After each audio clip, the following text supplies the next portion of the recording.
Hello. Hello. Hello. Hello. हाँ sir. Sir Aziz. We welcome you sir. Hello sir. हाँ, come on. Yes, yes. Yeah sir Am I audible? You are very much audible. Okay, okay. तो So should we start? या Okay. just Nisha ma'am. Yes, sir. Nisha ma'am. Yes, sir. Ajit sir is giving go ahead for start, आप start कर लीजिए YouTube पे। Yes, sir. Shruti ma'am, go ahead. Okay. Good afternoon, everyone. Welcome to the first technical session of 3 days workshop on entrepreneurship as a pathway to make India self-reliant. Topic of the first technical session is entrepreneurship in Indian thought process. It's my I welcome you, Tiwari sir. I welcome Tiwari sir. Guys, so much noise.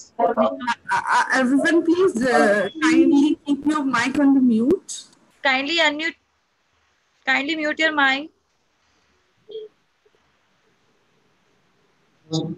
Yes. Yes, Good please. afternoon, Good afternoon, Please everyone. introductions. Welcome to Yeah. the first technical session of 3 days workshop on entrepreneurship as a pathway to make India self-reliant. Topic of the first technical session is entrepreneurship in Indian thought process. Now, I invite Mr. Ajit Tiwari to welcome our eminent speaker of this session. Over to you, sir. इससे पहले मैं कुछ बोलूं, हमारे chairman, हमारे अभिभावक doctor Nand Kishore Garg ji हमारे साथ उपस्थित हैं और मैं अपने अभिभावक फाउंडेशन के चेयरमैन डॉक्टर नंद किशोर गर्ग जी को आमंत्रित करता हूं कि वो इस कार्यक्रम के की स्पीकर डॉक्टर पी कनक सभापति जी का स्वागत करें और हमारा उत्साहवर्धन करें, हमारा मार्गदर्शन करें। Doctor Nand Kishore Garg ji. Welcome doctor सभापति। वेलकम जी। नमस्कार जी। नमस्कार जी। बहुत अच्छा लगा कि आप चेन्नई से इस कार्यक्रम में जुड़े और आपके तो मन के कार्यक्रम है, आपके गोविंद जी के, गुरुमूर्ति जी के, और ये अजीत तिवारी इन कार्यक्रमों को आगे बढ़ा रहे हैं, तो आप इस कार्यक्रम में जुड़े। क्योंकि इसमें एट ए टाइम ही मेरा एक वेबिनार वो संकल्प का भी चल रहा है साथ साथ। मैं आपका स्वागत करता हूं और आशा करता हूं कि इस टेक्निकल सेशन जो होंगे इनसे हम सब सीखेंगे। भारत को आत्मनिर्भर बनाने का जो प्रयास है उसमें हम सब सफल हो पाएंगे। बहुत बहुत शुभकामनाएं। Thank you very much sir.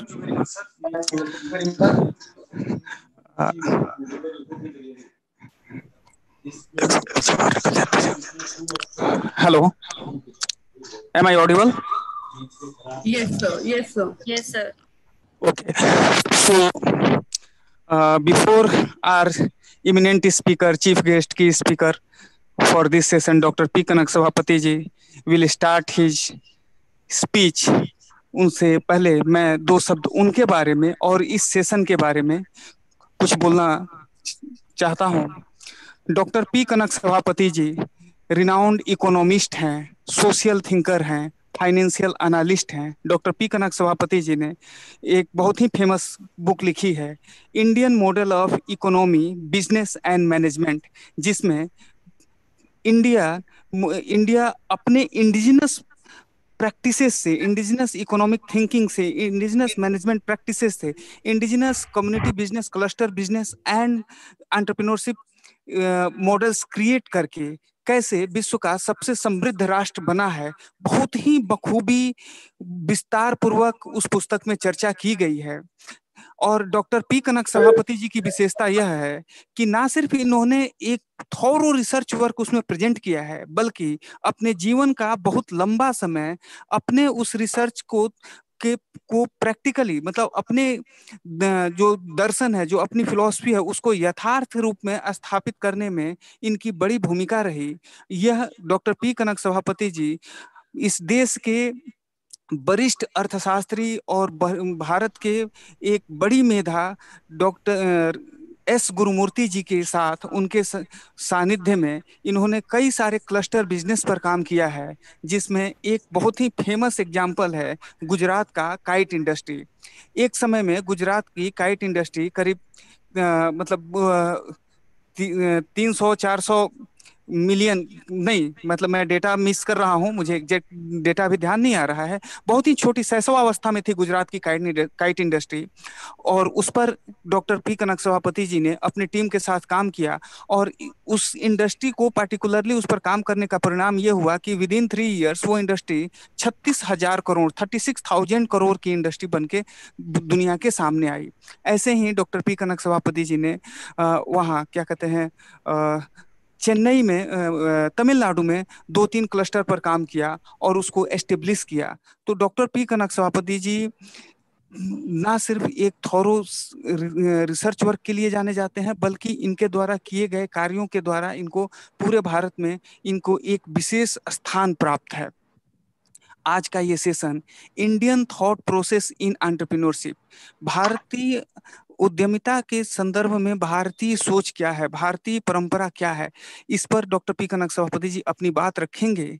इससे पूर्व उसमें इस टेक्निकल सेशन में जो 4-5 प्रमुख मुद्दे हैं जिसको डॉक्टर पी कनक सभापति जी विस्तार से अपनी बात रखेंगे, उससे हमने जो ये 6 सेशन का कार्यक्रम निश्चित किया, entrepreneurship in Indian thought process, entrepreneurship in society, entrepreneur, और उसको लास्ट तक ले जाते हुए फैमिली मैनेज बिजनेस तक। आज उद्यमिता, जब एक बार यह फिर हम इस बात पर आ पहुंचे हैं कि उद्यमिता ही स्वावलंबन का आधार बन सकती है, तो यह बात भी हमको समझना होगा कि उद्यमिता भारत के लिए कोई नई बात नहीं है। जो भी सारे लोग हमारे इनॉग्रल सेशन में एसोसिएट हुए थे, हमारे प्रमुख विद्वान वक्ताओं द्वारा, विदुषी वक्ताओं द्वारा यह बात बहुत स्पष्टता से रखा गया कि उद्यमिता तो भारत के रक्त में ऐसे प्रवाहित होता है जैसे कि ऑक्सीजन। उद्यमिता के कारण ही, यह उद्यमिता ही है जिसके कारण भारत 2000 वर्षों में 1800 वर्ष तक लगभग 1/3 या 1/3 से अधिक जीडीपी वर्ल्ड जीडीपी में कंट्रीब्यूट करता रहा। हालांकि जब अपने तथ्यों को, जब अपने इतिहास को, जब अपने आर्थिक दर्शन को, जब अपने आर्थिक एक्टिविटीज को हम जब देखते हैं तो हमको लगता है कि ये 1/3 तो बहुत ही कम है, जो हमारी एक्चुअल, हमारा जो आउटपुट था, जो एक्चुअल प्रोडक्शन था। फिर भी हम इस बात को आगे बढ़ते हुए हम इस बात को ये देखते हैं कि उद्यमिता का भारतीय सुख, शांति और समृद्धि में क्या योगदान था। भारतीय समाज उद्यमिता को लेकर किस प्रकार से सोचता था, क्या दृष्टिकोण था, इस बात को स्थापित करने के लिए, इस बात को एलिब्रेट करने के लिए, और इस बात से जो यंग जनरेशन है, जिसके लिए हम लोग यह अपेक्षा कर रहे हैं कि यंग जनरेशन जॉब सीकर ना होके जॉब गिवर बने, तो उस बात को समझते हुए कि कैसे ये जॉब्स गिवर बनने की जो बात आज हो रही है, यह कोई नई बात नहीं है, यह हम शताब्दियों से करते आ रहे हैं। बीच का एक कालखंड ऐसा था जब हम अपनी इस परंपरा से विमुख हुए, लेकिन परिस्थितियों ने हमें पुनः उसी मोड़ पर ले आकर खड़ा किया है कि हमें अपने पूर्वजों द्वारा दिखाए मार्ग का अनुसरण करना है, हमें अपने ज्ञान परंपरा का अवलंबन करना है, और उसी ज्ञान परंपरा के अवलंबन से हम पुनः अपने को, समाज को और राष्ट्र को स्वावलंबी और आत्मनिर्भर बना सकते हैं। इस बात के साथ हमारे शास्त्रों में, हमारे वैदिक स्क्रिप्चर्स में अलग अलग स्थानों पर बार बार उद्यमेन ही सिद्ध्यन्ति कार्याणि न मनोरथे के साथ साथ जो उद्घोष है कि अप्राप्यम प्राप्येत, प्राप्यम लब्धेत, रक्षेत रक्षम वितरेत, रक्षितम वितरेत, जो अप्राप्त है उसको प्राप्त करना, जो प्राप्त है उसकी रक्षा करना, जो रक्षित है उसको सत्पात्रों में वितरित करना। जो हमारे यहाँ बार बार ये कहा गया है कि सुखस्य मूलम धर्म, धर्मस्य मूलम अर्थः। सुख का मूल धर्म है, लेकिन धर्म का मूल अर्थ है। जब विद्या की बात हमारे यहाँ की जाती थी तो हमारे यहाँ बार बार यह कहा गया, विद्या ददाति विनयम, विनय दयाति पात्रता, पात्रत्वात् धनम आपनोति, धनात् धर्मः ततः सुखम। तो अलग अलग जगहों पर, चाहे वो साहित्य हो, चाहे वो हमारा लौकिक जीवन हो, हर जगह उद्यमिता, हमारे जीवन में उद्यमिता के महत्व को बार बार रेखांकित किया गया। उद्यमिता हमारे जीवन का अभिन्न अंग बना रहा, और यही कारण है कि भारतीय समाज ने, भारतीय पुरुषार्थ ने, भारतीयों के पुरुषार्थ ने जब यातायात के इतने साधन सहज उपलब्ध नहीं थे, जब संचार के साधन आज के जैसे सहज उपलब्ध नहीं थे, तब भी यहाँ से पूरे राजमार्गों का एक विस्तृत संजाल सा बिछाया हुआ था, भारत से यूरोप तक का महामार्गों में। भारत में और पश्चिमी एशिया के महामार्गों को देखें तो उत्तरा पथ और दक्षिणा पथ व्यापारिक मार्गों के लिए ही जाने जाते थे। सी रूट्स के द्वारा भारतीय प्रोडक्ट्स पूरे दुनिया की बाजारों में छाए हुए थे, और भारतीय प्रोडक्ट्स का बहुतायत का हम अंदाजा इस बात से लगा सकते हैं कि फर्स्ट सेंचुरी एडी में प्लिनी द एल्डर जब वहां अपनी बुक नेचुरल हिस्टोरिका लिख रहे होते हैं, वो बार बार ये कर रहे हैं कि भारतीय सामानों का इतना आकर्षण हमारे समाज में, हमारी महिलाओं में और हमारे युवाओं में है कि यहाँ का के रेवेन्यू का एक बहुत बड़ा भाग भारत को जा रहा है। इन्हीं सारी बातों को विस्तार पूर्वक और सिलसिलेवार ढंग से डॉक्टर पी कनक सभापति जी अपनी बात को रखेंगे, हमारे युवा पीढ़ी को, हमारे विद्यार्थियों को समझाएंगे कि उद्यमिता में जो रिस्क फैक्टर है या जो तमाम सारी चीजें हैं, इससे डरने की आवश्यकता नहीं है। यह जो कठिन समय चल रहा है, इसमें और मजबूत होकर अपने पूर्वजों की परंपराओं को देखना, सीखना, समझना, उनके फिलॉसफी को देखना, उनके यथार्थ को समझना, और उस पर यदि हम आगे बढ़ते हैं तो ना सिर्फ हम अपना उत्कर्ष कर सकते हैं, बल्कि समाज और राष्ट्र के उत्कर्ष में भी अपना महत्वपूर्ण योगदान कर सकते हैं। अपने इन्हीं बातों के साथ मैं अपनी बात को पूर्ण करता हूं, और अभी इस सत्र के मुख्य अतिथि, मुख्य वक्ता डॉक्टर पी कनक सभापति जी का मैं एक बार पुनः हार्दिक अभिनंदन स्वागत करता हूं, और मैं रिक्वेस्ट करता हूं कि डॉक्टर पी कनक सभापति जी को उनके स्पीच के लिए आमंत्रित किया जाए। धन्यवाद। Dhanyavad, sir. Now I welcome our first eminent speaker of the first technical session of this 3-day workshop. Sir, we are indeed very blessed and privileged to have you amongst us, and we look forward to great learning and insightful session from you. Now I request, sir, you to take over without any ado and please enlighten us. Namaskar to all of you. Mananiya Nandakumar Garg ji, Chancellor Maharaja Agrasen University and one of our role models, and my dear Sri Ajit Tiwari, Director of Kautilya International Foundation and the brain behind all these events, Ms. Shruti Sharma, Dr. Nisha Jandal, scholars, members of faculty, student friends, and dear participants. I am extremely happy to talk to you today and share some of my thoughts on this very important topic. You know, the topic given to me is entrepreneurship in Indian thought process. India, that is Bharat, is basically an entrepreneurial nation. At the time of independence, you know, when we started, immediately after independence, when we started collecting the macro economic details, India was a very poor country, underdeveloped country. All of us know. Less literate country also. And 80% of the people were dependent on agriculture and rural activities. So business and industrial sectors were very weak. But now after 70 years, 72, 73 years, you know, we are the third largest economy in terms of GDP, purchasing power parity. You leave this corona impact, all other countries are affected, all the countries are affected. So we are the third largest economy today after China and US. A few years back, London Business School had estimated that there were 85 million entrepreneurs in India. 8.5 crore entrepreneurs, perhaps the largest number in the whole world. Now, we have more than 5,000 industrial business clusters in India, in different parts of our country. And all of us know we have multinational corporations, Indian multinational corporations operating in different parts of the world.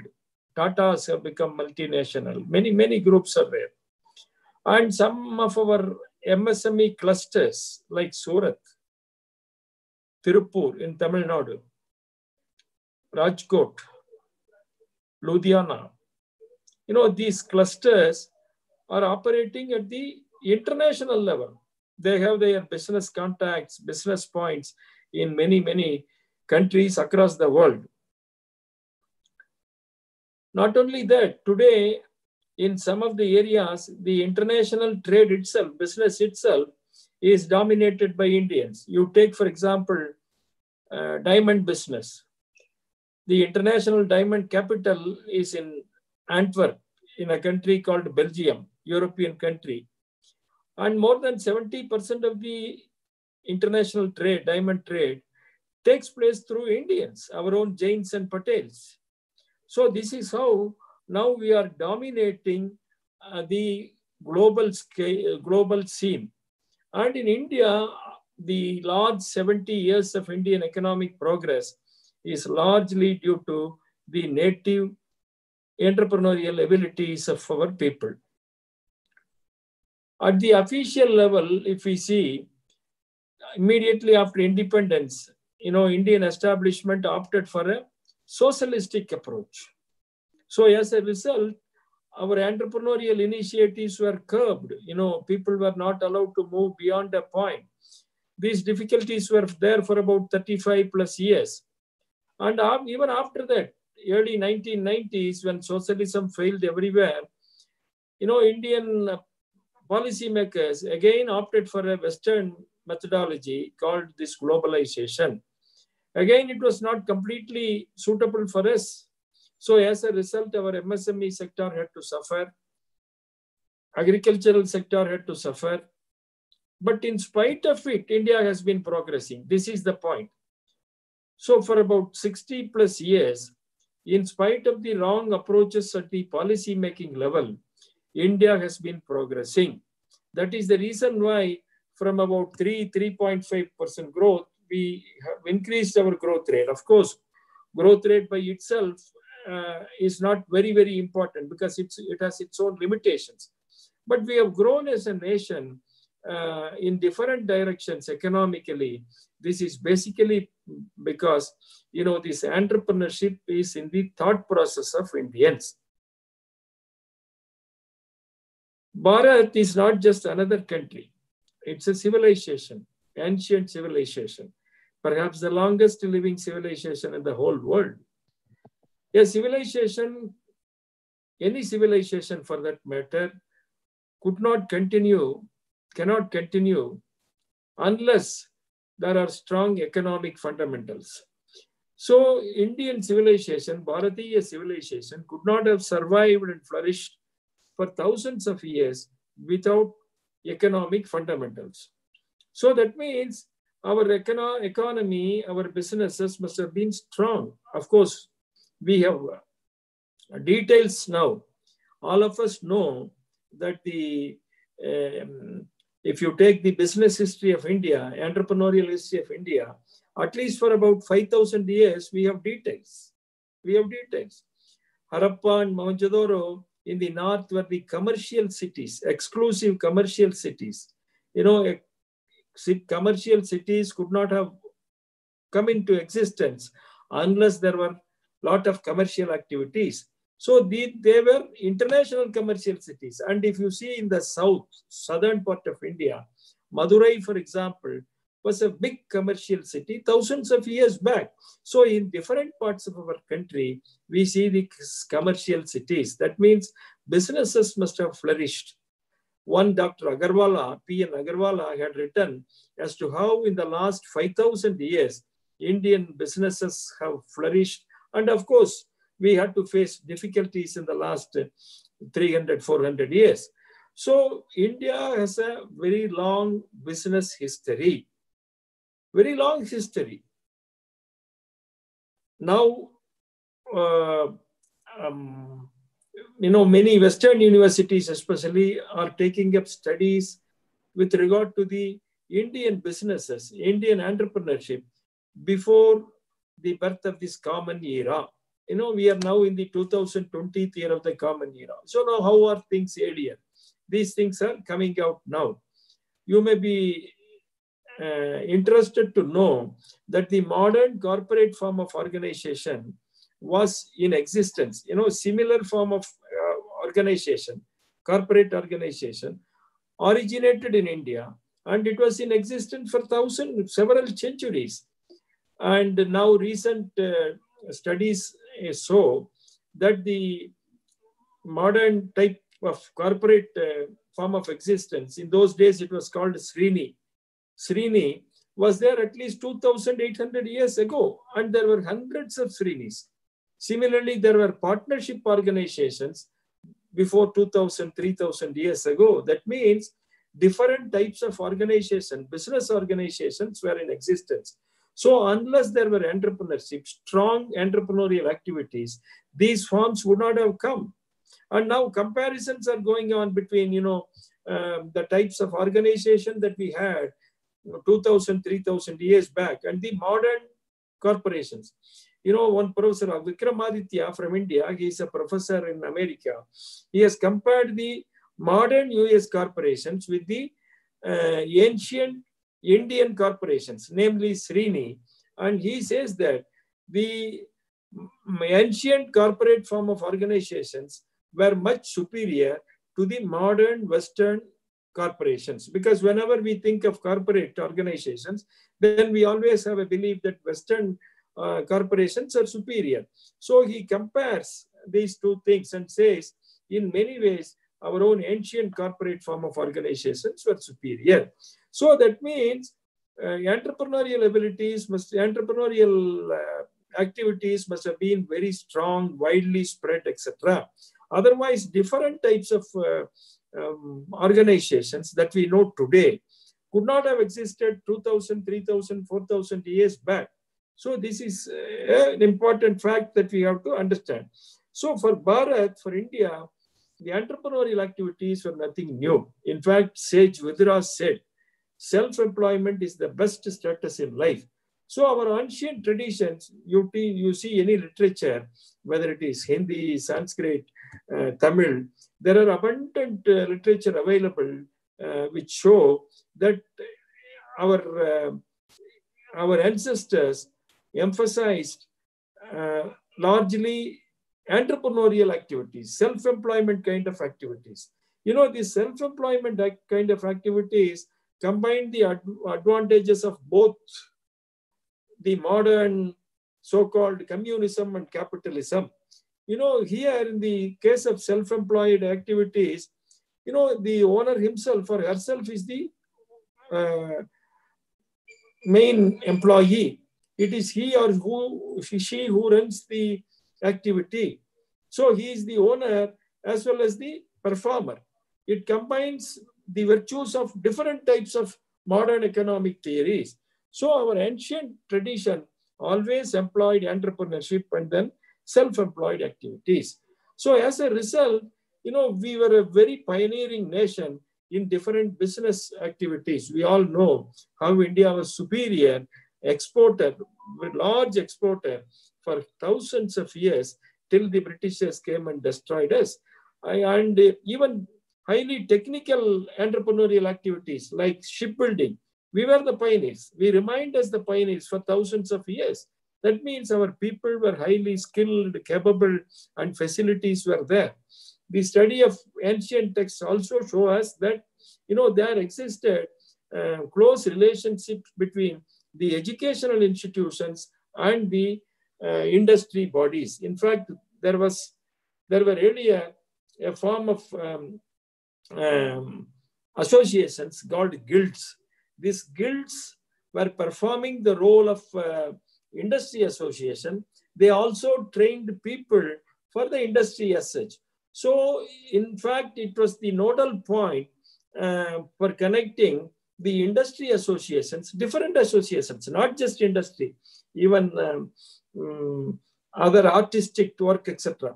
So associations and the trainees, students. So that was how the earlier system was functioning. So that is the reason why we remained as very largely, a successful entrepreneurial region. As a result of which, we also were the most powerful, most rich economic power in the whole world. We all know that. The first economics book was written here in about 2,300 years back by Kautilya, Chanakya. So he himself in his book quotes more than 100 authors before him. So I made a rough calculation. It may not be perfect, but my calculation shows that economics as a subject must have been taught in India at least for 2,600, 700 years. So that means a lot of business activities must have been there. So this is the background of entrepreneurial activity in India. As a result, many of you may be knowing now, the Organization for Economic Cooperation and Development, they undertook a study in the 1980s, and then they wanted to know how different countries in the world have performed in the last 2,000 years, 2 millennia. Because for them, 2,000 years is the maximum limit, so they took 2,000 years. So they studied how different countries moved up and then went down. So they wanted to study it. They took a long time for it, about 16, 17 years. They constituted a group for this group of experts under the chairmanship of one Angus Madison, the famous economic historian who died a few years back. So they came out with the report in 2001. They called the report as the World Economic History, a Millennial Perspective.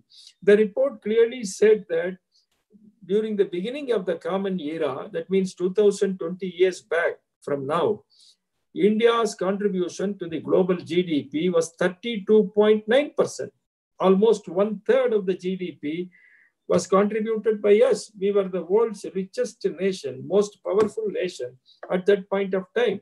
A country could not have emerged as a very powerful nation just like that. That means for several centuries before that, strong foundations must have been laid. So India must have remained as a very powerful entrepreneurial nation for several centuries. So China was following us during the beginning of the Common Era. China's contribution was about 26.2%. So China and India together contributed more than 59% of global GDP. And it was largely due to our entrepreneurial abilities, entrepreneurial capabilities. And if we see the data provided by Angus Madison and group, it says that for about almost 1,750 years, that means 80 to 85% of the time in the last 2 millennia, India and China remained as the most powerful nations on the earth, with India remaining as the most powerful country for most of the time. So we have had very sustainable economic system, which no other country had seen in their history. So the reason for this is our entrepreneurial abilities. Of course, education contributed a lot, but strong entrepreneurial abilities. One professor from Yale University, Paul S. Kennedy, he studied the manufacturing contributions of different countries between 1750 and 1900, just 150 years. This itself will show how powerful we were, and how the colonialists, Europeans, destroyed our industrial entrepreneurial systems. In 1750, Paul S. Kennedy says, in fact, his book is The Rise and Fall of the Great Powers, 1750 and 1900 CE. So he says that in 1750, India's contribution to the global manufacturing was almost 1/4, 24.5%. That was even after the Britishers came here, we were contributing 24.5% to the global GDP. And we and China were the largest contributors.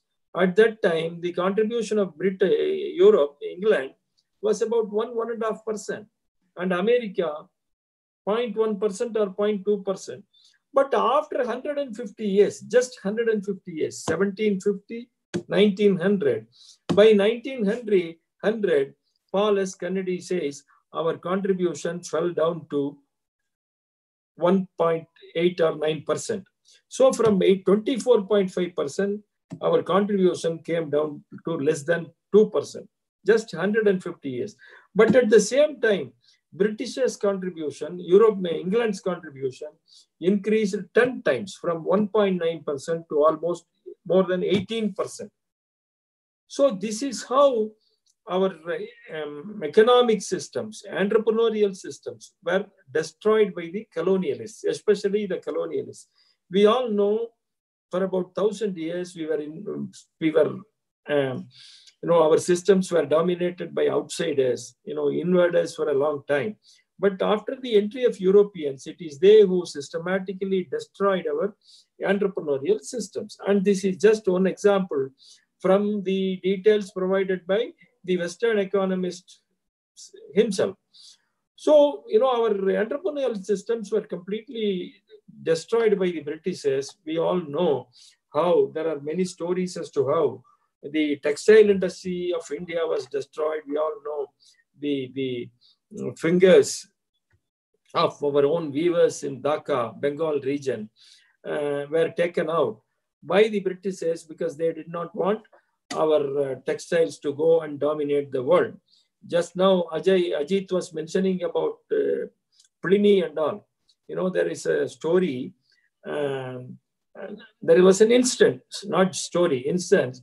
In those times in London, in Rome, when the king asked the advisor, as to what was the reason why their reserves were depleting in that country, then the advisor seems to have said, "Oh king, it is because our own ladies from the upper classes, they are buying jewelry and saris from India." Then the king asked, is it so costly, so qualitative?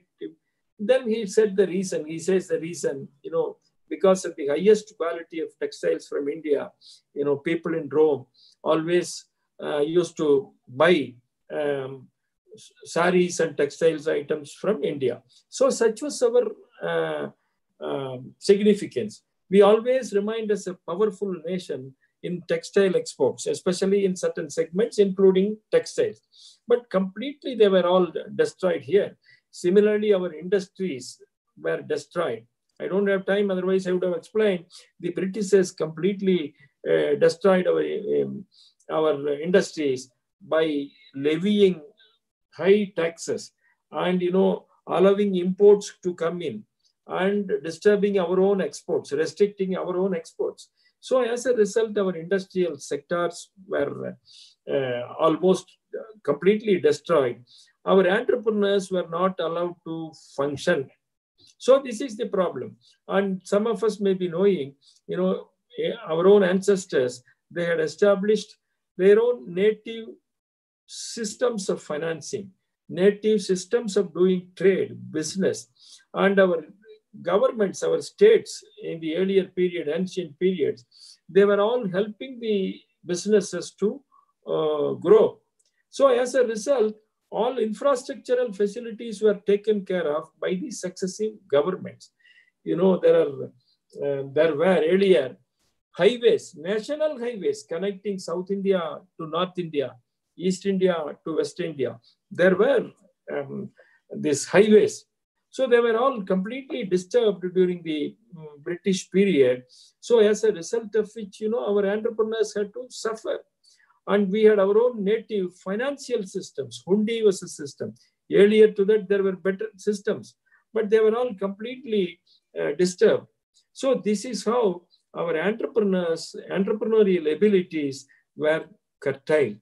So this is the reason why we were made a poor nation. We will always remind us a very powerful nation, largely because of the native entrepreneurial abilities of Indians in their own thought process. So by nature, in my opinion, Indians, by and large, they are entrepreneurial.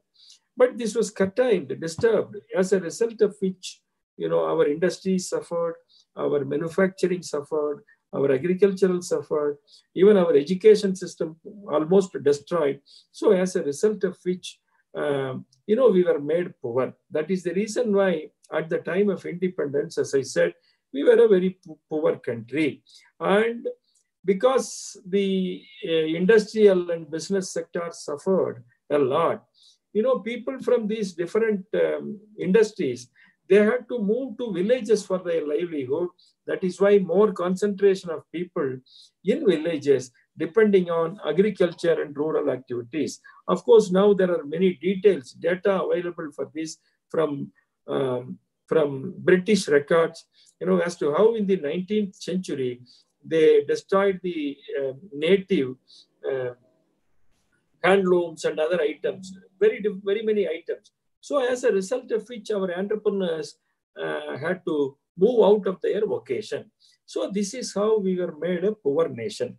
But now what is important is the present.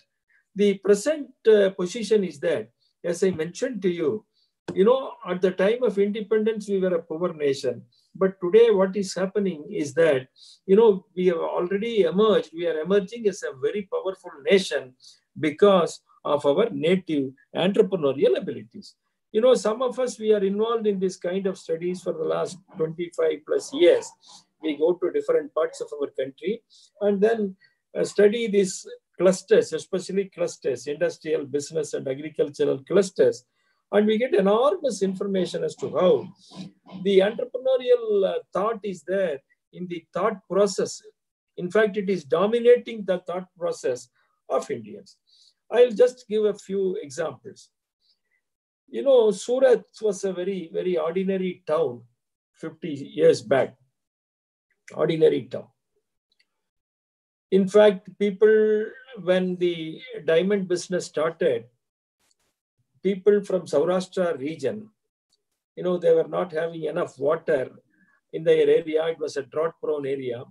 So they started moving to Surat and other parts for their livelihood to go and, do some work, some ordinary kind of work and then earn some money to make both ends meet. Very ordinary town. So people moved from very rural areas to Surat and then started working as ordinary workers in some of the small these diamond factories. This was the position.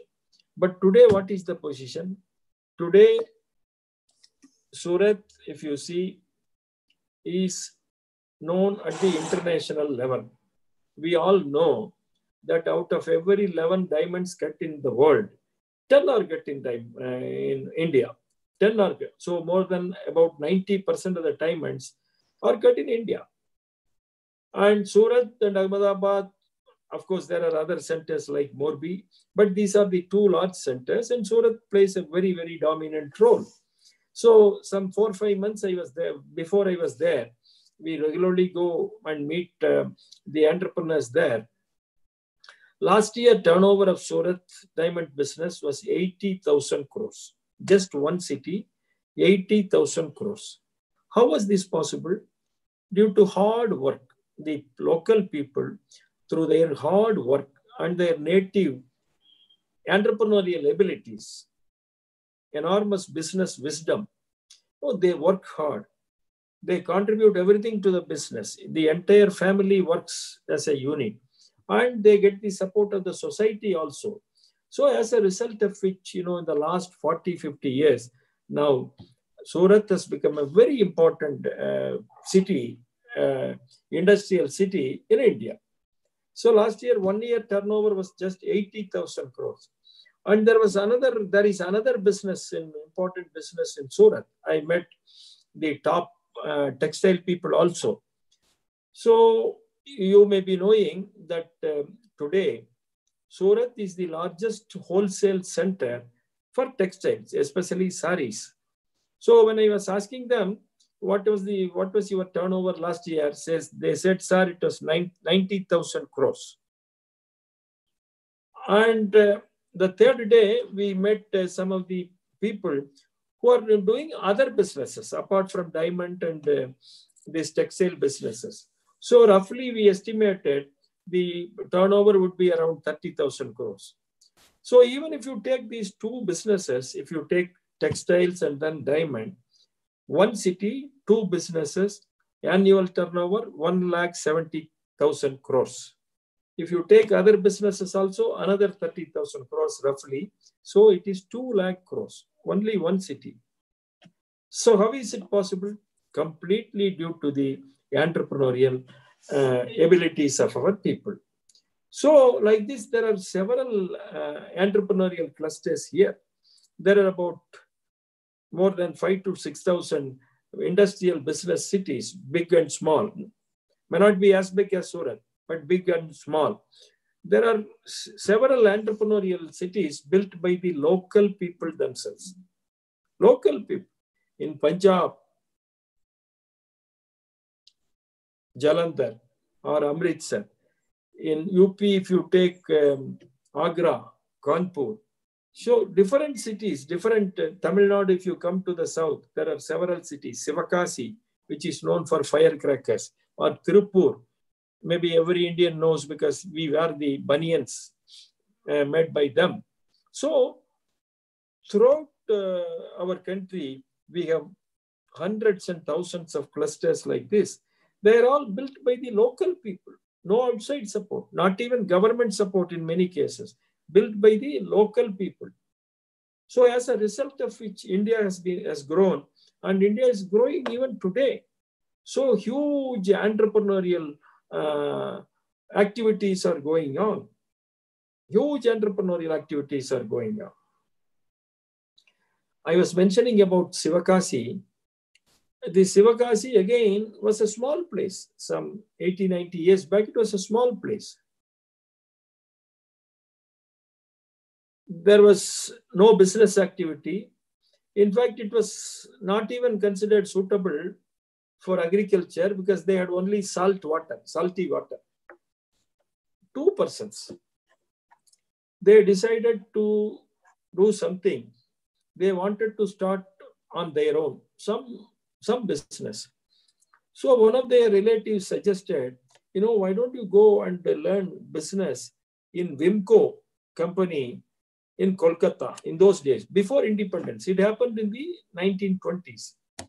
So these two people went there and worked there as ordinary workers. They are not educated, very ordinary workers. So they learned the art of, combining these chemicals and fix it with a stick, matchstick. So they learned it, returned back, and then set up their first unit here just before independence in the 1930s. Set up their first unit here. And, as a result of which the business grew, they invited their own friends and relatives also to set up their units because these people helped them. And that is what is important in our country, community orientation. So they asked them to come and do this business. As a result of which, you may be knowing now, about 60-65% of India's matchboxes come from one place, Sivakasi, and surrounding regions. Of course, now the surrounding villages also have learned the art, and so they are doing it. And they have diversified, natural diversification. We all have a feeling, especially in academic circles, our ordinary people do not know anything about business concept. It's completely wrong. Our Indians, by nature, they have enormous business wisdom. So these people, Sivakasi people, after a few years, they thought, why don't we diversify into firecrackers? Because related industry. So some of them shifted to these firecrackers. So as a result of which, you may be knowing now, more than 70% of India's firecrackers come from Sivakasi. At one point of time, it was 85-90%. But now in different parts of our country, people manufacture it. And again, a few decades back, one of them thought, in fact, I went and met them. One of them thought, for all our matchboxes and firecracker covers, they have to get labels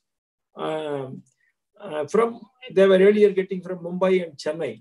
So one of them thought, why don't we do it here itself? So that is how the printing industry was born there.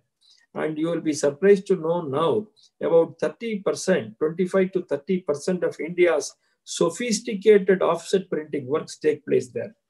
Many foreign banks, they print their checkbooks here, high security items. They print it here. The world's highest priced diary, which was priced at 25,000 or so, was released in Washington a few years back. Who did it? It is a Sivakasi company. So this is how they started with match unit in a very small way, diversified into firecrackers. And today they are dominating two industries, match box industry and then firecrackers. And they are doing very comfortably well in the printing industry also, sophisticated printing industry, completely built by the local people, completely built by them. So these are all some of the case studies that we have to study, whether it is Surat or Rajkot. You know, Rajkot engineering industry is today well known throughout the world. They make everything. But in the 1960s, again, it was an ordinary place. So to Patels, you know, for their own use, they were using these diesel engines. And there was some problem. So they disassembled it. And then again assembled it. It worked. So they did it 2-3 times. Then one of them thought, why don't we make our own diesel engine? And that is how the idea was born. You know, as a result of which, in a few years, they started making their own diesel engines. So that is how the Standard Agro, these brands were grown. I remember, you know, Coimbatore is an industrial center. When we were all boys, you know, going to schools and colleges, in every factory in our area, I know we have this Field Marshal and Standard Agro, two important brands. Both brands are from Rajkot. So it was a very small place. And in the 80s and 90s, you know, they were making diesel engines and then supplying throughout the country. In fact, we later, about 20 years back, we went and met the promoter family members of these, both Field Marshal and Standard Agro also. We went and met them, so we learned their history. But as a result of which, you see, they started with the diesel engines, that to farmers. Then the business spread to other areas. Today, Rajkot is one of the most important engineering centers in the whole world. You know, when we visited there for the first time in 2001 or 2001, we were invited for a discussion in one the small scale industry office hall. So in that hall, there was quotation by Ford Motors earlier chairman, ex-chairman. So that quote says that Ford Motors chairman seems to have said that whenever new automobile comes up in the world, anywhere in the world, US, Germany, etc., he seems to have said, immediately we go and approach the Rajkot people. So within 3 to 6 months, they will make spare parts, and their spare parts are the best spare parts in the whole world. This is what a chairman, an ex-chairman of one of the most important automobile companies in the world said about Rajkot.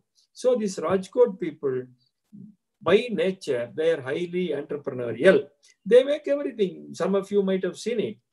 So they make everything. There is a community called Ramgadiyas who, once they see the machine, they are there in Punjab and Gujarat also in large numbers. So once they see the machine, then they will make it, whatever spare parts somebody wants to make. So we have enormous entrepreneurial capacity with us. So as a result, today, Rajkot is a very important center. Similarly, I was mentioning about Tirupur in Tamil Nadu. Till 1970s, there were no industry there. I know that place very well. It's near to my own hometown. So 1970, there was nothing. Then a few years later, a few textile units come. And 80s, of course, some of them start exporting. 85, 15 crore was the turnover, export turnover. But now their export turnover is 30,000 crores, 35,000 crores. 40 to 45% of India's knitwear exports go from Tirupur. Very odd. Today, it's a very important hosiery center, knitwear center in the whole world, completely built by the local people. If you see the history of these clusters, whether it is Surat or Agra or Kanpur or Sivakasi or Belgaum in Karnataka, another very popular enterprising engineering center. Wherever you see, if you see the background of the promoters, they were all ordinary people coming from very ordinary families, less educated. Their financial capacities were very, very limited. But in spite of it, they have come up and they have built the city itself, contributing to the national economy. Why? What is the reason? It is the entrepreneurial capabilities of our people by nature. It is there by nature. And if you see the background, as I was mentioning, most of them, almost all of them, I would say, they generate their funds from their own local sources, from families, from their own friends, relatives, local communities. Of course, only after they grow, they go to the banks, because in those days, now in the last 5 years, things have changed for the better. A lot of developments encouraging entrepreneurship are coming. Mudra scheme is a very important example.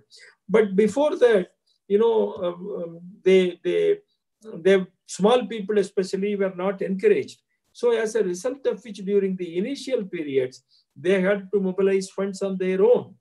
And who supplied funds? It is the local societies. In many cases, their own friends and relatives.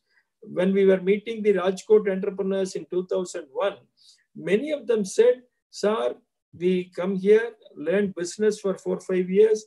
Then if we decide to promote a unit, what do? We go back to our villages, inform the village people. Then they themselves supply funds, out of their own surplus funds." They said, "Sir, some may give 1,000 rupees, some 5,000, some 10,000, but we get the required funds to promote a small unit." So the local society supplied funds. And these people, after setting up their unit, after 1 year or so, they go and return their funds. So this is how this is happening throughout the country. In fact, even at the larger level also, this is happening. This is called credit rotation. In fact, there was an interesting study which was quoted in World Development Report. World Bank publishes every year a report called World Development Report. In the World Development Report, they have mentioned as to how Tirupur people are mobilizing funds. This is an interesting study. If you see the background, it would be interesting, because the person who took the study came and met me many times for discussions. He said, in the 1990s, especially in the Western countries, Europe and America, they were all surprised to see these Tirupur products, these bunions, hosiery items, inners, etc. So they wondered as to how these Indians from Tirupur, they were making very cheap products, even though there are textile industries in some of the European countries like Italy, Switzerland, etc. They are known for textiles. But our people, Indians, were supplying these items at very cheap rates. They were wondering. So this person told me, "So, sir, so there were a lot of academic discussions. So I wanted to come and study this. We wanted to know about it very personally, the reason, secret behind the cheap rates of Tirupur products." So he stayed here for about 4 to 5 months. And then he went around and then started collecting details. He wanted to study only one particular aspect. That aspect was how the Tirupur people were able to fix low rates for their products. So he went and met the exporters, and many exporters, had interactions with them, and regularly meeting some of us also. So after hard work, collecting details and all, of course, he went back to US. They again made a draft, came here, and then corrected it, and then he published it in the form of a paper. Later, it got reported in the World Development Report. So that paper says the reason for Tirupur people, Indians, fixing low price for their product is their cheap cost of production. Lower cost of production. What is the reason for their lower cost of production? The paper gives explanation. It says, in India, whenever somebody wants funds, especially in entrepreneurial centers, this may not be easy for outsiders to understand this. But if you go and study, you will understand. I know this because I have seen this in many, many, many entrepreneurial centers. In all these business industrial clusters, whenever people need funds, of course, now they go to banks, but immediate funds to a large extent, if you go to banks, of course, you have to follow the formalities, produce the documents. It will take some time, 2 days, 3 days, etc. And then give them clarifications, etc. In important, especially these export clusters, the problem is they get export order. They have to complete the order and then supply the goods within 1 month or 2 months. Within the fixed time, they have to do it. So as soon as they get the export order, they have to start the work. Even 1 day delay may cost them. Because if they send the goods after 30 days, they may not accept. So whatever investment they have made, work they have done, go useless. So they start the work immediately. So what they do, as soon as they get the order, they immediately inform their closest friends and relatives if they require funds. So they mobilize funds that way. They will call and tell them, I need this much money. I need this much money from you. I need this much money from you. So that is how they mobilize funds. It may be, depending on the business, it may be 30 lakhs, 40 lakhs, even a few crores or so. So the paper says that this is how Indians from Tirupur, they mobilize funds. For the funds that they mobilize through this way, normally it is because they mobilize it through their own local connections, close relationship, friends and relatives. They need not pay interest at the market rates. And sometimes, their own friends and relatives may not ask them to pay interest also. Because why? If there is any problem for them in future, they will approach me. So that is how mutual help. So the paper says that whenever people, and most of the time they do this, approach the friends and relatives for initial funds. Maybe later they go for banks, but initially a certain percentage of the initial investment. So whatever money they get for that, either they don't pay any interest.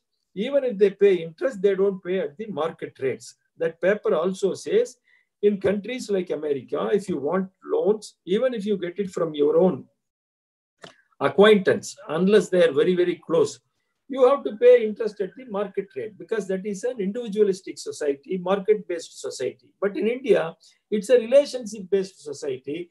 If I get money from Ajit, he will not demand interest from me. Even if I pay money, he will not accept. So ours is a relationship-based society. So that paper says, because of this, the cost of capital in India, Tirupur, is less. Why? Cost of capital is the very important cost in any product. So because the cost of capital is less, cost of production is less. And as a result, Tirupur exporters are able to fix lowest prices, and as a result of which they sell the products at a cheap cost in the international market. So this paper says it is because of the relationship that prevails in the society, community orientation that prevails in the society, because of this credit rotation method. They call this as credit rotation method. Indian products, Tirupur products are very cheap. As a result, now we are dominating the international market. This is completely because of our native advantage. So we have enormous advantages as a nation. This we have to understand. Of course, our people are highly, entrepreneurial. But what pushes them? It is the society, it is the family. If you see the if you study the entrepreneurial behavior pattern in India, you see 2-3 important fundamental factors pushing them. One is, of course, the family. Family plays the most dominant role. In India, nobody is an individual. Whatever one takes whatever decision one takes, it's largely family decision. It will affect family in one way or other. So if one decides to enter into business, it is the family that supports it. If there are many studies that says this, about 60%, 70% of the funds are provided by families, either through their surplus or selling their own assets. They provide it. And the next level, friends and relatives, they provide the funds. So family plays a very, very important role. Here we have to understand in Indian entrepreneurial process, our women folk play a very important role, which we don't see outside at all. Our mothers, sisters, wives, even grandmothers play a role. I have spoken about it in different conferences, etc. In fact, now in university, I am offering a course titled Women in Indian Economy and Society, completely based on our own field studies. Because wherever we go and ask the entrepreneurs, they will say, sir, it is only because of my family, I'm able to do it. Of course, my father supported it. And here, mothers also support it indirectly, but they play a very positive role, moral role, sometimes providing whatever little funds they have to their sons when fathers deny it. So these things happen throughout the country. Families play a very important role. And society, when somebody enters business, then if you see the Indian business clusters, industrial clusters, even today, they run largely on the basis of faith. Unlike in the case of Western countries, where rules decide everything, here it is relationship that decides everything. Faith, even in the most prominent business clusters, if you go, of course, they will note down, get signature, maybe in the evening, not immediately, or at the weekend on particular days. So this is how they do, largely on the basis of faith. So society helps. That is the reason why if you see India, you see prominent clusters wherever societies are vibrant. Wherever societies are vibrant. That is why some of the states are highly entrepreneurial, because societies are like that. So as a result, now because of the strong fundamentals like family, society, etc., entrepreneurship moves on in spite of the difficulties outside. And for this, of course, there are other advantages like savings. India is a highly saving-oriented economy because of our family system. So as a result of which, the accumulation of savings, family provides them funds. So these are the reasons as to why entrepreneurship is growing in India, has been growing in India. And one more important point I have to note here is that, there are a lot of innovations that are happening across the country, especially in this semi-urban, small business, industrial clusters, which we ourselves at the academic system, policy-making system, not knowing about it. I remember I read somewhere earlier a report by Department of Science and Technology which said that 30% of the innovations in India takes place through the so-called illiterates. They are formally illiterates, but highly entrepreneurial people. I have seen there are many innovative things going on in different industrial business clusters across our country. We ourselves have documented some of these innovations. I was mentioning about Tirupur some 10-15 years back. There is a type of machine called compact machine that is used in all hosiery centers.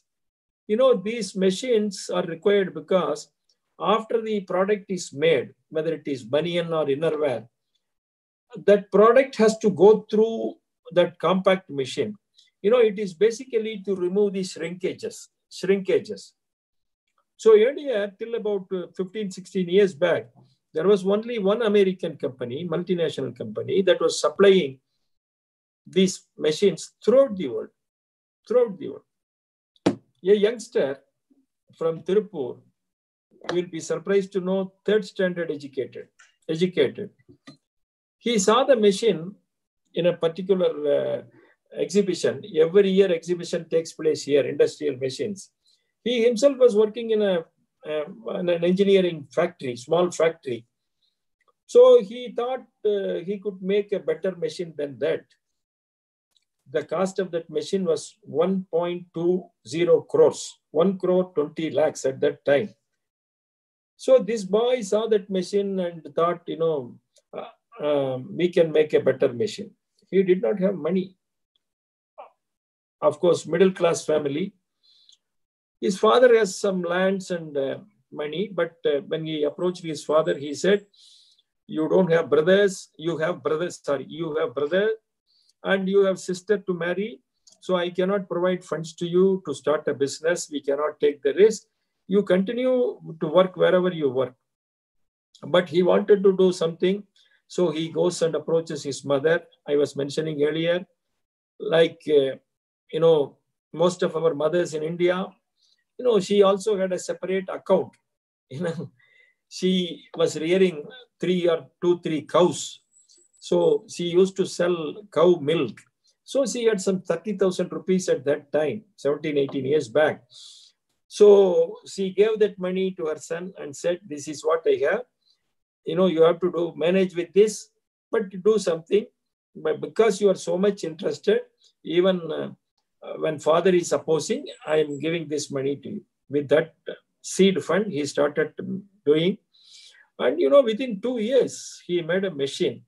And then in the industrial exhibition, after 2 years, he put that machine, the foreign company, American company that was making it all along, when they saw that machine, they were surprised to see that machine. Because the person said, his name is Sundaram, he said, this machine costs only 40 lakhs. American company, multinational company was selling the machine at 120 lakhs. But this person fixed the prices 40 lakhs of rupees. They were surprised. And so this is how the Indian compacting machine story began. And the foreigner, American company, they came and asked him, can you supply this to us? Because we are ready to collaborate with you. We will give you 40%, 50% and all. He said, no, I want to make it on my own. They said, you need not do anything. You just advise, we will provide everything, but you will get crores of rupees. But this person refused. No, I want to make it in India in my own name.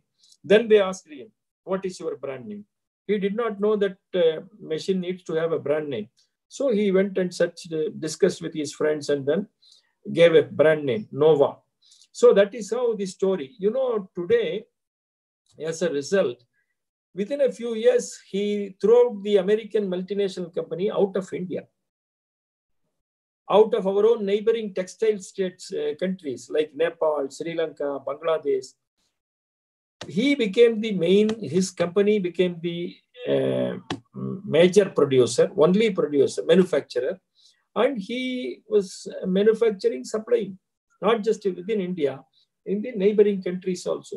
You see how innovation has been taking place in India without we ourselves knowing about it.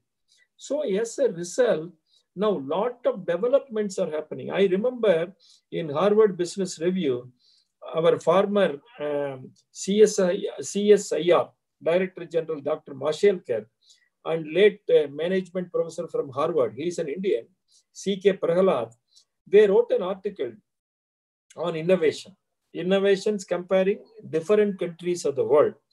They concluded in that paper that, lot of innovations happen only in the developing countries compared to the Western countries, so-called developed countries. And even in that they have mentioned, in fact, they have given 5 examples and then noted that India is known for cheap innovation. They called it Gandhian innovation, cheap innovation. Our people have the capability to make cheapest products for mass population, for mass buying.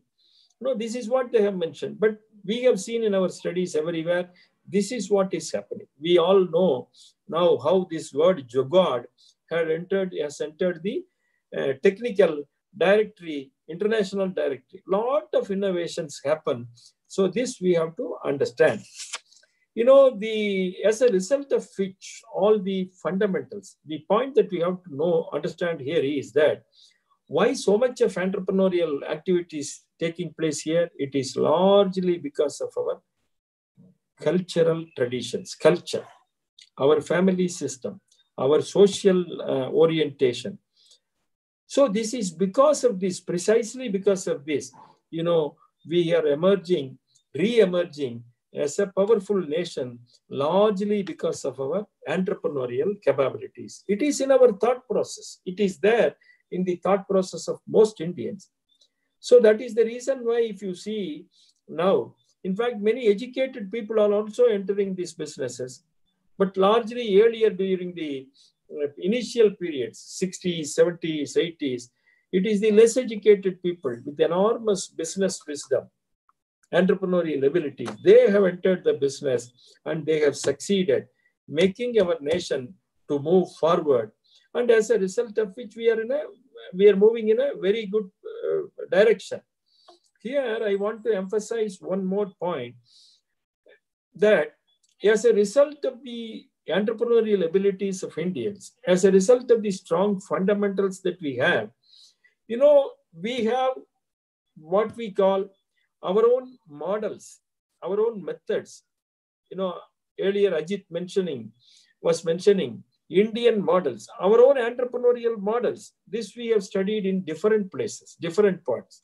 Wherever you go, whether it is small scale business, medium scale business, or even at the corporate level, we have our own Indian models. This is there.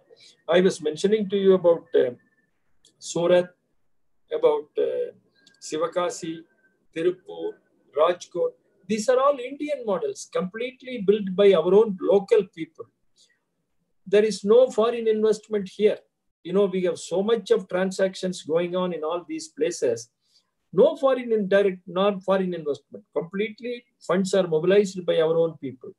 Technology is local technology. Once maybe they grow up, they may get something from outside, but largely, by and large, it's our own local technology, no outside technology. Morbi in Gujarat now, known for its ceramics, they are supplying their ceramics to foreign countries. And I was told when I visited last time, they were setting up units in China also. So largely our own Indian technology. So we have our own Indian models built on our own foundations. These foundations have their base as culture, family, society, or some of the most important aspects of this Indian model. This we have seen everywhere, even at the corporate level. I remember some 10 years back, Kellogg University professors, 4 of them, they came here to India to study the leadership pattern in India. Entrepreneurship, leadership pattern in India. Because some of you may be knowing, in the Western countries, especially the so-called developed countries, in the last 20 years, they are facing very serious leadership crisis. You know, the CEOs, they get huge salaries, some of them 3 crores, 4 crores, 5 crores per day. At the same time, they'll be retrenching their employees, lower level employees. No ethics, nothing. So, as a result, they are facing serious crisis. So, but they saw India continuously making progress in this field, with most of our own business units remaining intact. So they came here to study as to how this was happening. They selected the top 101 companies, both public sector and private sector. They decided to meet all of them, chief executive of all these companies. They met 98 of them, very huge number. So 98% of the top chief executives of Indian companies, you know, they asked a standard set of questions and all. So after that, completing their study, they went back and then they wrote an article again in Harvard Business Review. Later, it came out in the form of a book also. You know what is the title of that article? Leadership Lessons from India. Can we believe it? The topmost university professors, management professors come here to India and then study about our leadership behavior, pattern, etc. Write a book. The title is Leadership Lessons from India. So we have enormous entrepreneurial leadership lessons to offer. In fact, in the entire book, they compare our own systems with that of the Western systems, especially US and Europe. Compare it and say how our systems are superior. They finally said, for the Western countries, they said, we have a lot of lessons to study from India. This is what they say. And finally, while concluding, they say, India has unique leadership system based on their own social and cultural foundations. This is what they say. So now our Indian models, entrepreneurial models, are emerging at the global level also. We have to understand that unfortunately, our academic systems do not pay enough attention to it. Much of our academic system copied from the West colonial system. So as a result of which we don't study what is happening here. Still we are teaching only this socialism and Western capitalism as the economic ideologies. Both these ideologies have lost their relevance even in their own karma bhumis, whether it was Soviet Russia, China, or America. They have said that their ideologies, both capitalism and communism, won't work, won't be useful to the society in future. But we still teach them. This is the problem. So we don't study about it, and we don't study what is happening at the ground level also. You know, all the developments in the last 70 years is largely due to our entrepreneurial capabilities. The entrepreneurship in the thought process of Indians, but we don't study it, because if we want to study it, we have to go to the field and study.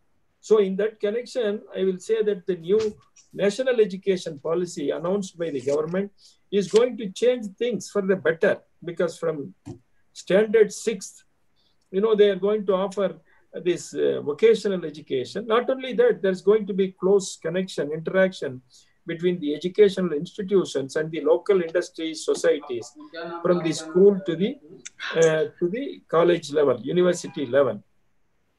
So this is the background for India in entrepreneurship. So I would say that the entrepreneurship is in the Indian thought process. It was there since the earliest periods. So that is why we were a very powerful nation. So we were all disturbed by the invaders and later by the colonialists. The colonialists destroyed to a very large extent our entrepreneurial activities and to an extent entrepreneurial spirit also. After independence initially, of course, the policy makers were not giving more freedom. They were not giving attention to this entrepreneurial aspect in the way that we function. But in spite of it, India was progressing. But in the last few years, now positive developments are coming. So I feel that this is a very good time. India, even in difficult times, remained entrepreneurial. But now this is a very difficult, very important time. Some of you may be knowing, at the time when the corona attack began, Prime Minister himself mentioned it. We did not have the personal protective equipment that the doctors and the nurses wear because nobody expected it. But today, what is the position? 4 months now, 4.5 months. Today we are exporting. Today we are exporting. So when the attack began, we did not have anything, we imported. So when we were all under lockdown, sitting at our homes, studying, speaking, etc., hundreds of entrepreneurs, thousands of entrepreneurs started making this, as a result of which we have not only become self-sufficient. Today, if I remember right, we are making 6 lakh or 7 lakh pieces every day or week. We are making it. And as a result, we have become self-sufficient. So Government of India has given permission to the entrepreneurs to export since June. So we are exporting. Can you believe this? 4 months back, there was nothing. Today we are exporting. It is because of the native entrepreneurial spirit of Indians. So this is just an example. So we have this spirit in abundance. And educational institutions, people like us, scholars, universities, colleges, we have to celebrate it. Maharaja Agrasen University, for example, was promoted by Agarwal community, one of the most enterprising communities of India today. Very enterprise. We have to study them. We have to celebrate them. We have to encourage our youngsters to talk to our native entrepreneurs and then learn from them. Instead, what we are doing, we are teaching entrepreneurship. That's completely wrong. We have to learn from them. So that way, I'm very happy that Kautilya International Foundation, led by my dear Ajit, a highly committed youngster, and Maharaja Agrasen University, under the leadership of our Shri N. Nandakumar Gargji, they have joined together to organize this 3-day workshop on entrepreneurship as pathway to make India self-reliant. It's very important. Our Prime Minister has announced this Atmanirbhar Bharat. We have the capacity to be the self-reliant nation. All along, India always remained a self-reliant. We were very powerful in the whole world because we were very self-reliant.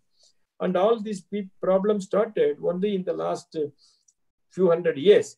Now, rightly, Prime Minister has announced it as a national mission to make India as self-reliant. We have to do it. We have the capacity. We have the capability to do it. So to make India Atmanirbhar Bharat, self-reliant India, this entrepreneurship is the main thing that we have to do, main activity that we have to do. So let us start discussing about it, disseminate this information, positive information about our country. Let us encourage our own people, universities, colleges, scholars, teachers, students, to study India, how Indian entrepreneurship has been happening. So this is what we have to do. I think if we can do this, then the purpose of this workshop will be achieved. I congratulate all the office bearers who have worked for this with Ajit and Maharaja Agrasen University. You are all committed youngsters, trying to create an impact on the minds of several people. My congratulations to all of you. Wish you all the very best. Thank you very much. Thank you. Thank you very much, sir. Thank you, sir. Thank you, sir, for your deliberations and throwing light on the rich business legacy we have. It is not recent or Western. It is not recent or Western concept. It originated in India. Entrepreneurship is a part of Indian thought process. The only need is to adopt it and implement it. I would like to say a few lines. उच्च गुणवत्ता का सामान देश में ही बनाना है, लोगों को आत्मनिर्भरता का पाठ पढ़ाना है, अर्थव्यवस्था में सबको भागीदारी निभाना है, हम सबको यथासंभव स्वदेशी ही अपनाना है. Now, I request Mr. Ajit to give his special remarks. Thank you very much sir, thank you very much. Thank you. आपका ये जो इतना ज्ञानवर्धक उद्बोधन रहा, आपकी इस स्पीच ने बहुतों को इस बात को सोचने पर विवश कर दिया कि क्या हम जिस एंटरप्रेन्योरशिप को सुन रहे हैं यह इससे भी ज्यादा उन्नत अवस्था में भारत में कभी रहा है और कैसे रहा है। जिस प्रकार से आपने हिस्ट्री को, जिस प्रकार से आपने कल्चर को, जिस प्रकार से आपने सोसाइटी को एंटरप्रेन्योरशिप से जोड़ा, जिस प्रकार से आपने females contribution of females,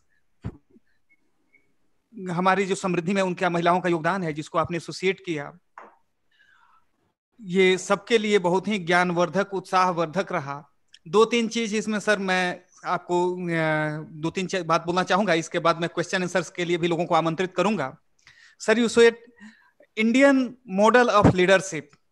sir, under your mentorship Kautilya international foundation has started one more project, Indian spirit of leadership.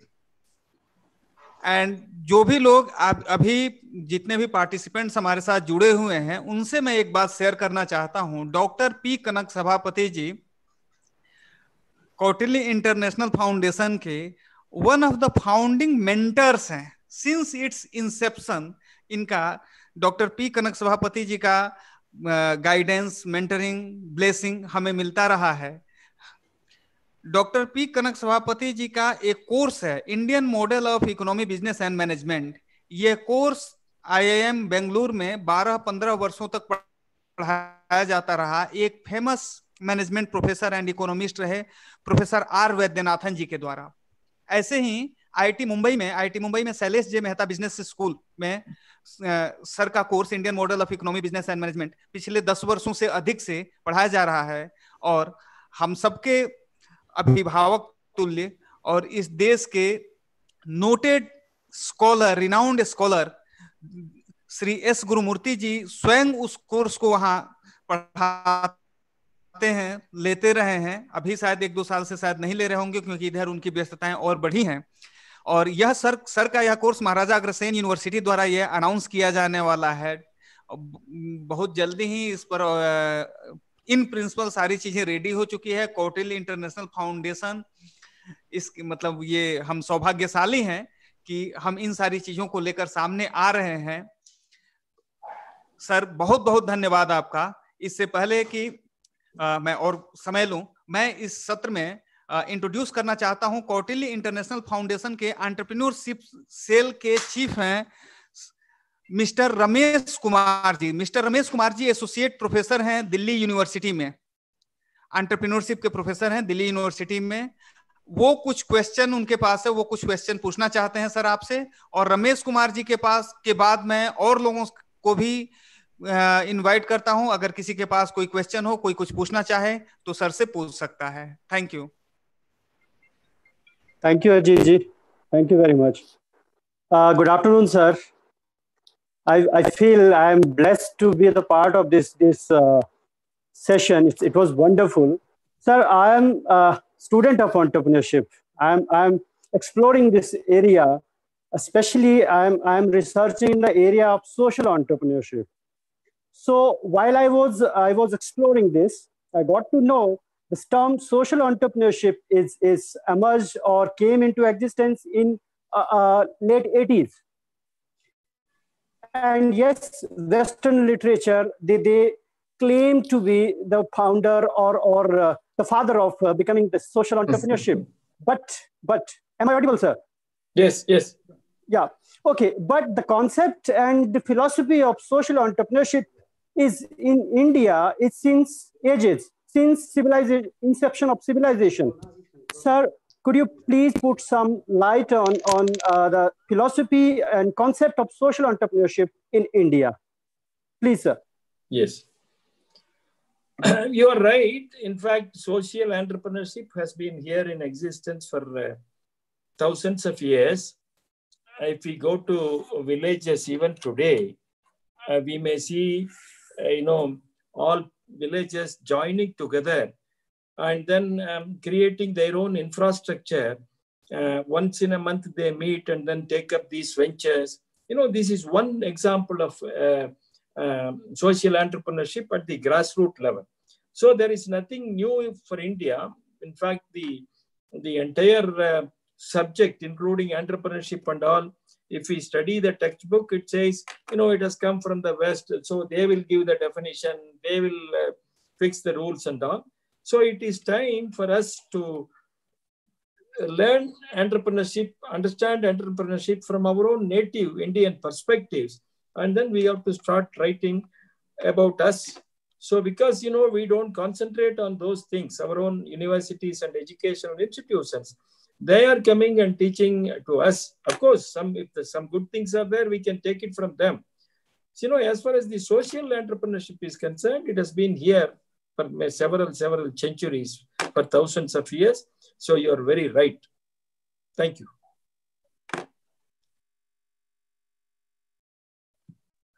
Thank you, sir. Thank you very much. Thank you. Ajit I ji, request Shruti ma'am, यदि कोई question हो तो question ले और फिर इस session को हम लोग वो करते हैं. Any query from participant side? Thank you, sir, for solving the queries. Shruti ji, Now, may I speak? I would like to.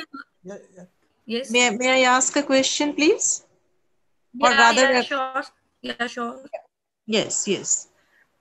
First of all, I would like to congratulate the organizer because it was a really very, very informative session for me at least, and very enlightening. Because being a student of statistics, I never thought that business and entrepreneurship can also have so close relationship with social and cultural and traditional values. So it was really enlightening for me, because I used to think that as an intellectual, we must always think of inculcation of values, inculcation of the ethics, integrities, but I never thought that entrepreneurship or the skills associated with the development of the nation could be promoted with the help of culture, with the help of traditions, with the help of families and the societies. So I really want to pay my deep gratitude to the speaker, sir, for such an informative and wonderful session. Thank you so much. And congratulations to organizers. Thank you very much. Thank you very much, ma'am. Doctor Sheela Mishra ji professor हैं Lucknow university में statistics department में, जिनका भी ये था question था. So now it's over to Shruti ma'am. Now I would like to invite Nisha Jindal ma'am to propose vote of thanks. Thank you, Shruti ma'am. A very good afternoon to respected dignitaries, faculty members, and all students and other participants. It is my pleasure to deliver the vote of thanks on behalf of Kautilya International Foundation, Maharaja Agarsen Institute of Technology, Maharaja Agarsen Institute of Management Studies, and Maharaja Agarsen University. First of all, I would like to thank Shri Ajit Tiwari, Founder Director, Kautilya International Foundation. Sir, you very well said, Udyamen Nisidyanti Karyanina Manoratha, and how Indian products are popular in other countries as well, so India is no behind. I would extend my heartfelt thanks to Dr. P. Kanak Sabapathy, renowned economist, member DGCA, and member ICSSR. Sir, you gave valuable insights how socialistic approach is needed. India has been growing and growth rate is increasing. Even our ancestors also emphasized largely on entrepreneurship. I believe we all have profited from your wealth of learning and experience. I must mention our deep sense of appreciation for sharing with us such valuable information. Thank you so much, sir. Thank you. Over to you, Shruti ma'am, Nidhi ma'am. Thank you, Dr. Nisha Chandal. Indeed, I will take this opportunity to thank you for working hard behind the scenes for this workshop to materialize. Thank you, everyone. Thank you, sir. Thank you, Ajit ji. Thank you, all the dignitaries and participants. Now we will have a lunch break and we'll resume the second technical session at 3:30 p.m. at the same length. See you at 3:30 p.m. Thank you. Thank you. Thank you very much.